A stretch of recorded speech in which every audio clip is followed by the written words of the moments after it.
For today's video, meron tayong native na manok na galing pang Tarlac na bili namin, guys. Ayan, pinakaluan ko na yan. Malambot na yan, guys. Gisa-gisa na lang natin. Ito yung mga ricados.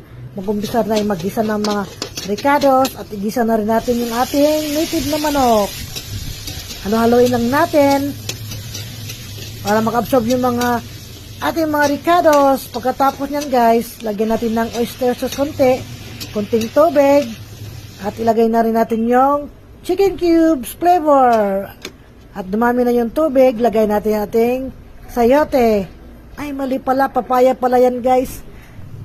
Parehas kasi ang kulay Kaya nagkamali ako, kaya ayan, atin na yung tikman ko, malambot na. Ilagay natin itong ceiling green. Pagkatapos niya, luto na siya, guys.